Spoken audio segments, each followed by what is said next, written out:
Hello students, my name is Rishabh Agnihotri and I welcome you all to the class of accountancy. Children, in the last classes we have started discussing about the first chapter of accounting, that is introduction to accounting. And in this chapter or in the series of this chapter, today we are again with another video and with another series. So let's start this video. Now the question comes that what we are going to study in this video. So children, today we are going to discuss about branches or types of accounting. What do we mean by branches or types of accounting?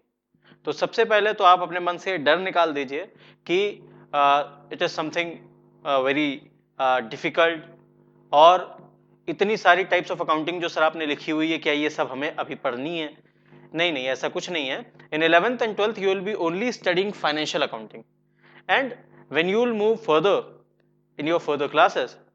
For example, if you will be in graduation and when you will be in post graduation, at that time some of these accounting you will be studying in those classes, not right now.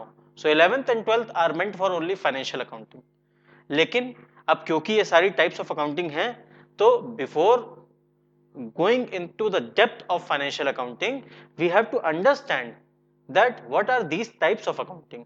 क्योंकि हम accounting की में enter कर रहे हैं अब, और accounting में एंटर करते समय हमें ध्यान रखना है कि कौन कौन से टाइप्स ऑफ अकाउंटिंग उसको समझ लें. तो इसी के लिए हम आज इन सब चीजों को समझने वाले हैं. We are going to understand all these things. So children, without wasting any time, let's start with the first term, financial accounting. We all know financial accounting. We have studied also. We have studied the definition also. What do we mean by accounting? And recording, summarization, all these things. We have studied the steps also. We have studied accounting process also. All these things are meant for financial accounting. With the help of this, we can get to know what? We can get to know the financial position of a business entity.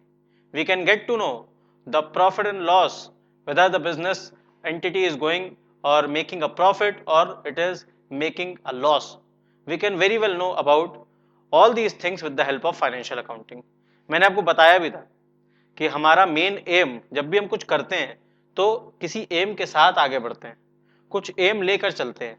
और इसी के साथ जब हम accounting करते हैं बच्चों, specially financial accounting, तो हमारा एम होता है क्या? Balance sheet. हमारा एम क्या होता है? Profit and loss statement.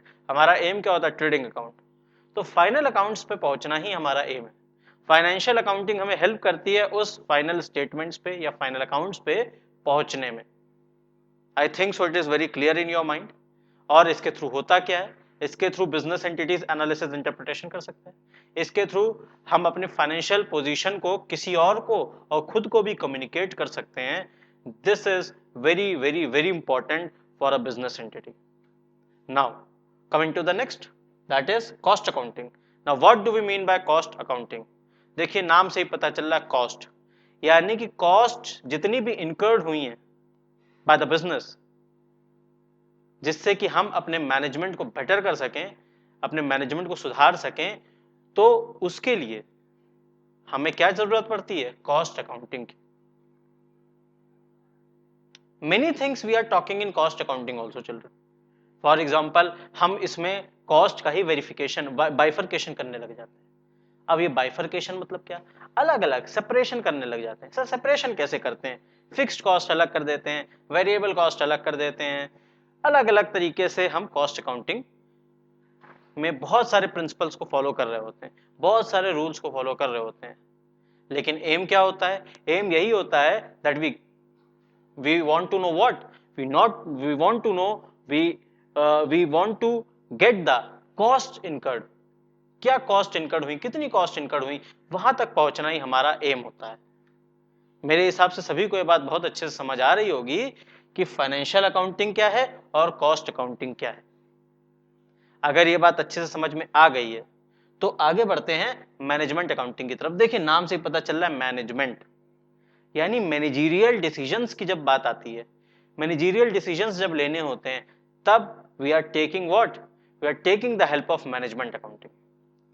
Managerial decisions कैसे लिए जाते हैं? बहुत सारी चीजें होती हैं चिल्ड्रन इसमें. For example, let us talk of some things. For example, इसमें हम रेशियोज निकाल रहे होते हैं, हम cash flow statement, funds flow statement की बात कर रहे होते हैं, हम बजटरी कंट्रोल्स के बारे में बात कर रहे होते हैं। और इन सब का एक ही यूज है, क्या? इन सब का एक यूज है कि हम मैनेजरियल डिसीजंस जो ले रहे हैं उसमें कहीं ना कहीं हमें हेल्प मिल पाए और हमारे मैनेजरियल डिसीजंस क्या हो, सही हो। We are trying to make our managerial decisions effective with the help of what, management accounting. तो सभी को यह बात अच्छे से समझ आनी चाहिए कि मैनेजमेंट अकाउंटिंग का यूज क्या है।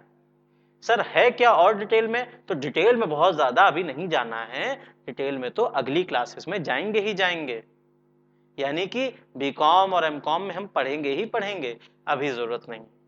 एमबीए बीबीए में तो पढ़ेंगे ही पढ़ेंगे, अभी जरूरत नहीं है। आगे बढ़ते हैं, टैक्स अकाउंटिंग। देखिए नाम ही बता रहा है, हर चीज से आप नाम पढ़ के ही समझ सकते हैं। If we are having right thinking and even though हमारा डायरेक्शन जो है थिंकिंग का, if it is appropriate, if it is correct, then definitely we are getting to know that what the term means, because terms are very easy to understand. Tax accounting, the accounting which we are doing to calculate out, to get to know what about taxes, whether it is direct tax, whether it is indirect tax, taxes की calculation में जो accounting कर रहे होते हैं, उसकी calculation के लिए जो अकाउंटिंग करते हैं, क्या कहा जाएगा उसको? Tax accounting. क्या कहेंगे उसको? Tax accounting. ठीक है, आइए आगे बढ़ते हैं। Social responsibility accounting. अब ये सर सोशल रिस्पॉन्सिबिलिटी अकाउंटिंग क्या है? तो देखिए सोशल रिस्पॉन्सिबिलिटी पहले समझिए, फिर अकाउंटिंग पे चलेंगे, क्योंकि अकाउंटिंग तो हम समझ ही चुके हैं। भाई सोशल रिस्पॉन्सिबिलिटी क्या होती है? सोशल रिस्पॉन्सिबिलिटी मतलब, ये वर्ड आया कहां से? वर्ड आया सोसाइटी से। यानी सोसाइटी से हमें जो एम्प्लॉयज आते हैं वो कहां से आते हैं? हमारी बिजनेस में जो काम कर रहे हैं, सोसाइटी से ही, सोसाइटी का एक हिस्सा है। यहां तक कि हमारा बिजनेस खुद क्या है? एक हिस्सा है सोसाइटी का। इंफ्रास्ट्रक्चर जो यूज हो रहा है, जितने भी लोग एम्प्लॉयड हैं, जो भी हम रॉ मटेरियल्स लगा रहे हैं, कहां से आ रहे हैं? सोसाइटी से। Each and everything we are getting from society. अब सोशल रिस्पॉन्सिबिलिटी मतलब क्या? सोसाइटी की तरफ responsibility. The business is having responsibility. The business is responsible towards the society also, children.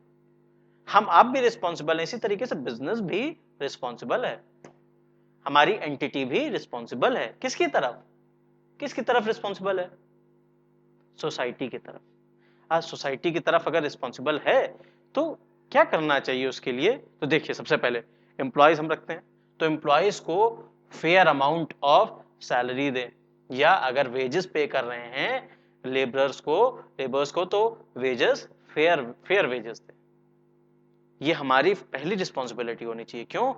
क्योंकि उनका भी तो घर है, दे आर ऑल्सो वो working for some help, for some what, some amount of salary, they also need to earn and that's why they are working. तो आप उनको जब काम करवा रहे हैं तो उनकी तरफ रिस्पॉन्सिबिलिटी आप निभाइए। आप उनको कम मत दीजिए, इतना दीजिए कि वो इक्विवेलेंट अमाउंट हो, जितना पे होना चाहिए उसके बराबर तो कम से कम दीजिए। तो ये रिस्पॉन्सिबिलिटी किसकी है? बिजनेस की, बिजनेस ओनर की। ठीक है, सो ये एक रिस्पॉन्सिबिलिटी की। और क्या रिस्पॉन्सिबिलिटी हो सकती है? तो और भी बहुत सारी रिस्पॉन्सिबिलिटीज होती हैं। फॉर एग्जाम्पल मानिए हमारे बिजनेस एंटिटीज जो हैं, कई बड़ी बड़ी कंपनीज हैं, उन्होंने फैक्ट्रीज लगा रखी हैं। Now they are creating what, pollution हो रहा है उनकी वजह से। पॉल्यूशन हो रहा है, उसकी वजह से environment is getting what, it is getting affected and it is having adverse effect on the environment. These pollutants are having adverse effect on environment. तो अब इन adverse effects को कम कैसे किया जा सकता है? तो अब ये रिस्पॉन्सिबिलिटी फिर बढ़ गई बिजनेस के ऊपर। ट्रीज प्लांट कराना, हॉस्पिटल्स बनवाना, लोगों के लिए ऐसे काम करना जिससे कि लोगों को फायदा हो। ऐसे काम करवा सकते हैं कि नहीं करवा सकते? बताइए। हॉस्पिटल्स बनवा दिए, स्कूल्स बनवा दिए, वहां पे हमारे एम्प्लॉयज के भी बच्चे पढ़ रहे हैं, और भी बच्चे आ रहे हैं, कम फीस में पढ़ रहे हैं। बताइए, in this manner are we not helping society? Are we not giving something back to the society? बिल्कुल दे रहे हैं, लेकिन ये हम सबको समझने की जरूरत है कि सोसाइटी को वापस करना है, क्योंकि हम सोसाइटी से ले रहे हैं। बताइए, ये हमारा कर्तव्य है कि नहीं? तो सोशल रिस्पॉन्सिबिलिटी अकाउंटिंग क्या कहती है? The accounting which is done with an aim to fulfil the social responsibility. और सोशल रिस्पॉन्सिबिलिटी जब फुलफिल कर रहे हैं तो उसको कहीं ना कहीं उसको लिखिए, उसकी अकाउंटिंग भी करिए। क्यों? क्योंकि उसको भी कहीं ना कहीं आप मेजर करें। You are just expending some amount on that, तो उसको जरूर लिखिए। और इसी को क्या कहेंगे? Social responsibility accounting. Accounting done for social responsibility, to fulfill social responsibility is known as social responsibility accounting. Now coming to the next topic, human resources accounting. Human resource पिछले कुछ सालों में बहुत तेजी से नाम बढ़ा, ये वर्ड बहुत तेजी से प्रचलित हुआ। It has got its own fame, its own name, and it is getting very famous these days. Human resource, आपने सुना होगा HR manager, human resources manager. ये ह्यूमन रिसोर्स है क्या? तो ह्यूमन रिसोर्स कुछ नहीं, हमने ये समझना शुरू कर दिया कि जिनको हम लेते हैं अपने बिजनेस में शामिल करते हैं, अब वर्कर्स हो सकते हैं, हमारे एम्प्लॉयज हो सकते हैं, they are an asset for the company, they are an asset for the business. और इसीलिए इन एसेट्स के लिए कुछ ना कुछ हम करते रहें, इन एसेट्स का हम ध्यान रखें, इनको फैसिलिटीज प्रोवाइड कराएं ऐसी जिससे कि ये एसेट हमारे पास बनी रहे। क्योंकि हमारे एम्प्लॉयज हमारी एसेट होते हैं और हमारे लिए ही काम करते हैं, तो वो कहीं हमसे दूर ना चले जाएं, हम उनको फैसिलिटीज की कमी ना होने दें। इसीलिए you have seen that many big companies are giving many facilities. They are offering cab facility, they are many companies are providing some rooms and some apartments for the employees even. So accommodation facilities are being provided, fooding facilities are being provided, insurance facilities are being provided. So all these things, provident fund and all these things, these are what? These are facilities for whom? For the employees. तो हम अपने human resource का ध्यान रखें, तो उसके लिए जो अकाउंटिंग करेंगे क्या कहेंगे उसको? Human resources accounting. तो अब मेरे हिसाब से सभी को क्लियर हो गया होगा कि financial accounting, cost accounting, management accounting, tax accounting, social responsibility accounting और ह्यूमन रिसोर्सेज अकाउंटिंग क्या होती है। अगर अभी भी किसी के मन में थोड़ा सा भी डाउट है तो don't worry, don't panic, your teachers are there to help you. Specially आपका ये टीचर आपके साथ हमेशा खड़ा है। आपको कोई प्रॉब्लम है, कोई इशू है, you can send me, you can mail me. The mail ID has been provided in the link in the description, and along with this you can also write me in the comment section so that I can help you out. And हम अभी social responsibility की बात कर रहे हैं, तो आपकी भी सोशल रिस्पॉन्सिबिलिटी है। आपको अगर वीडियोस अच्छे लग रहे हैं तो you can share these videos with your friends. मैंने ये वीडियोस इसीलिए बनाए चिल्ड्रन, सो दैट आप सभी इसका प्रॉफिट ले पाएं और इससे लाभान्वित हो पाएं। सो चिल्ड्रन, आई होप कि इन वीडियोस से सभी बच्चे जितने भी अकाउंट्स पढ़ रहे हैं, सभी बच्चे इससे जुड़ें और इस चैनल से जुड़ें। तो इसको सब्सक्राइब भी करें, इसको शेयर भी करें और इस वीडियो को लाइक भी करें। Children, I will be more than happy if you will be doing this. Thank you children, have a nice day, bye bye.